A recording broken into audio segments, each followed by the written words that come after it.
To be perceived as an Aboriginal community recognised for its commitment to Aboriginal and Torres Strait Islander peoples having their rightful place in the church and wider community. Inspired by the gospel, we are committed to the dignity of each person, to open hospitality, to truth-telling about dispossession, and to be a place of connection. We work for reconciliation in partnership with those who believe that there can be an alternative to the present order.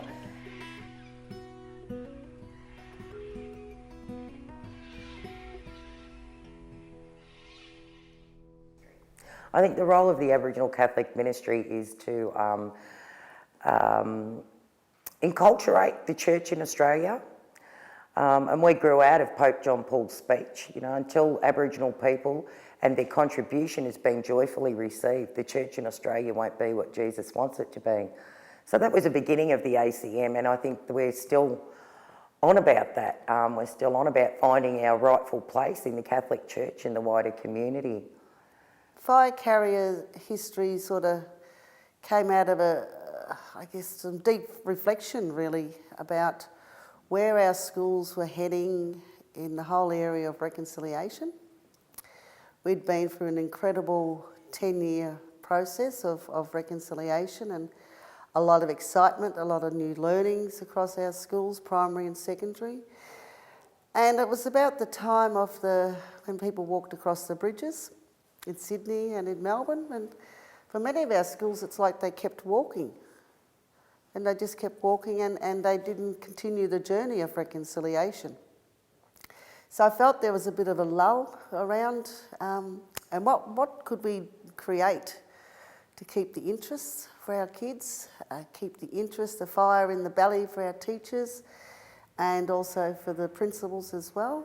The Fire Carrier initiative, I think, grew from asking from schools, wanting to be able to get more involved in Aboriginal culture. How could they enculturate their schools more? What programs were around? And there was nothing really in the market out there for them. And so it grew out of the ACM, and I think it grew out of a need with communities asking for support because they want to learn. And I think particularly because there's not a great deal in the Australian curriculum for students on Aboriginal culture. So it was an important area that needed to be worked on. And so the program was designed to address those issues. I'd met and worked with a lot of fantastic teachers. And they were true ambassadors of reconciliation, true ambassadors, and highly committed. But when they went, so did that commitment. And so the Fire Carrier program is about, I guess, embedding the program into the school, just as significant as anything else that school believes in. What is part of the school now? And so the Fire Carrier is about that, basically. Ensuring that we've got ongoing commitment from a whole staff, ongoing commitment from, of course, the principals, and then you've got your key people in your schools as well that help drive that.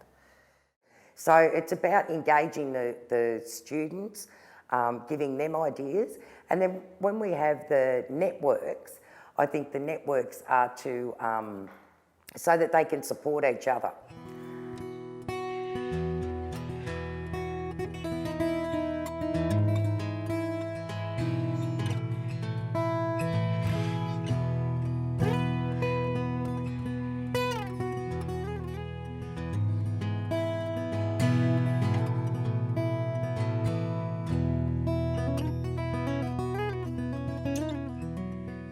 We formed a fire carrier network in 2013 after several teachers had had an immersion experience, a cultural immersion experience called Yingiri, and we were taken to Lake Mungo. That was a pretty phenomenal event in our lives, and it was very empowering, and it certainly stirred up a lot of empathy and knowledge, and we wanted to bring that back into our schools. Our network made the decision to do some genuine professional learning in relation to Aboriginal perspectives in the Australian curriculum. So about 2012, we engaged Vicky Clark from the Aboriginal Catholic Ministry to lead us in that learning. She met with us a number of times in the lead up to our conference. She travelled with us to Mildura for our conference, where we visited local significant Aboriginal sites and facilities and saw the great work being done by a number of schools in the area in building reconciliation with local Aboriginal people and their stories. That was great learning for us. But for me, the most significant part of that conference was our visit to Lake Mungo and gaining a little understanding of the long history of Aboriginal people and their link to this sacred place. Vicky helped us as a network to embrace becoming fire carriers, and we made a commitment as a zone that we would journey as individual schools, but also as a collective in building reconciliation as fire carrier schools. Immersions as part of the fire carrier program or commitment is really critical, because immersions is more than just sitting in the classroom.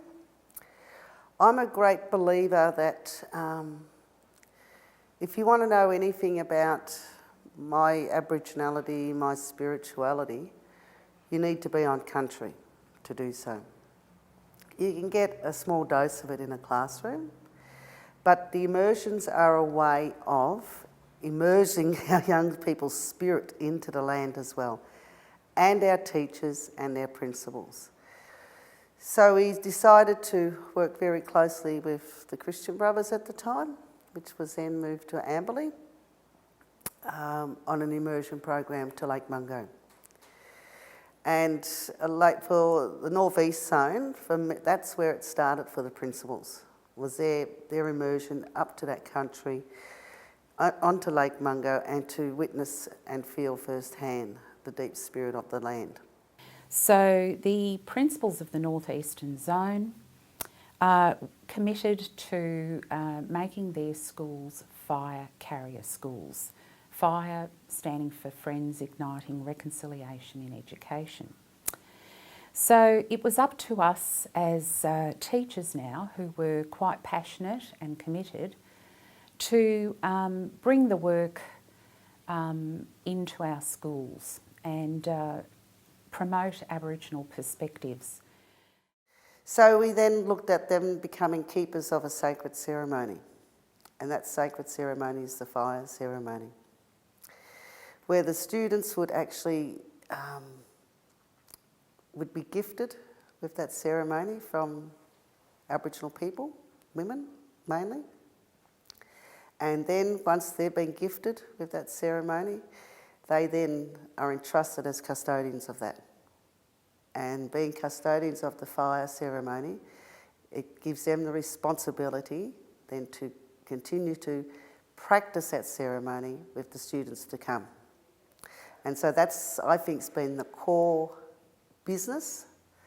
Not only the business, but I think it's been the core thing that's won the hearts of most of our students, of being a fire carrier. You can teach our children as much as you like about Aboriginal history, about culture and ceremonies, but to participate and have the responsibility is another dimension. When we do that ceremony, then they become the custodians of that ceremony. So they really are the fire carriers. They're carrying the fire and the flame for the whole school and for their community moving forward. And their responsibility is to educate themselves, their families, their communities, their school, and also then to pass that on to the next generation of fire carriers that come after them. So the beauty of it is bringing the kids together, the schools together, so that they're sharing, they see they're not one out, they see they're part of something bigger, and also the teachers as well. So the networking of the teachers is critical, and to bring the teachers together is also very critical as well. At Our Ladies, we conducted our first commissioning ceremony of students in 2013. So we had 6 staff and 7 grade 5 students commissioned to carry the flame of reconciliation as fire carrier leaders. And up until this year, we've had a further 79 students commissioned. We've learnt and grown each year as a fire carrier school, and in 2019, we furthered our commitment by making our staff fire carrier leader a formal position of leadership, which acknowledges the work being done in this role, but also gives the fire carrier initiative the rightful priority in our school. The executive would meet once a term for half a day, and the role of the executive was to plan annual events for our schools and also talk about how we could resource our teachers and provide really meaningful experiences, not just for the students but also for the teachers. So we acted as a resource, a support, and a team that was driving some events, and we were ensuring that these events were authentic and meaningful to our teachers and students. I still have the opportunity to travel into many of our schools across Victoria, and I'm still shattered when I go into schools and I still hear the same responses from teachers saying that they're not comfortable to teach Aboriginal perspectives. They feel that they're doing the wrong thing, and nothing's ever been offered to them as training. And that's not the case for fire carrier schools. Fire carrier schools have got, and especially across our secondary schools, have got an Aboriginal perspective across every part of the faculties. You know, so they all have, I guess, the worth of being trained, of the worth of empowering teachers to be confident. And I don't see that in schools that are not fire carrier schools, which is sad. You've got a lot of schools that try, yes, you've got a lot of schools that try, but that support for the teachers to become confident, to be able to teach Aboriginal perspectives in their classroom, I don't believe will happen unless the teachers actually stand up and say, we as a school need to do something about this because we're repeating the history in this land.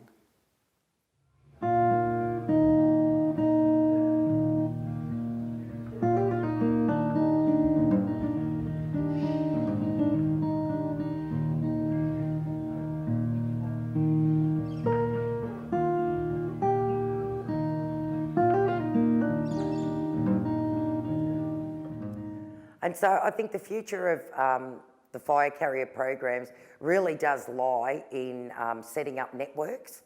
The networks are very powerful because one person on their own working in isolation gets burnt out. If they've got a network, then they've got other people to support each other, to encourage each other, to inspire each other, and help to grow the program. And the whole idea of the program is for it to be self-sufficient so that those groups can use their resources around them in their local communities and use each other to learn and to grow more within the fire carrier program.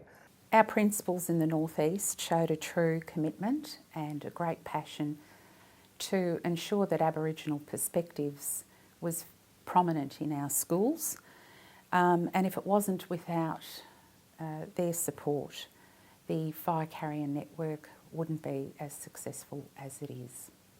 The continuation of the fire carriers into the future is out of my hands. It's in the hands of the young people we've touched, over the last 10 years. It's in the hands of the principals. It's in the hands of our teachers. Our teachers that have just had so much passion and commitment to the fire carrier program. They're the ones that are going to continue. They're the ones that are going to bring around change. So the future of the fire carrier is out of my hands. It's in the hands of those that we've touched. And as the program grows, we're going to be touching more people, and hopefully they will continue to touch more people, and it will continue that way. We're in a really important time for Aboriginal people in Australia. I think it's possibly the strongest that we have been since colonisation, and we're getting stronger. And I think a lot that goes towards that is empowering our youth. So education of our youth, and not only Aboriginal but non-Aboriginal, because there's, we are 2% of the population here in Victoria. So the more people that we have understand about the Aboriginal story, things that aren't written in our history books, then these are the important things that will change people's minds and hearts. When I went to school, the only immersions that I went to were things that taught me about post-colonisation. I never went once to visit a sacred site or where Aboriginal people practiced ceremony 20,000, 10,000 years ago. I never was invited to listen to the land and read the stories that are etched in this country. So it's important to have the immersions. And without the immersions, well, you don't really get to touch the spirit of our young people. And that spirit of those young people will then go into the future for their children, their friends, that's something that they can share. Because they're fire carriers. I think once a fire carrier, you're always a fire carrier, so they say.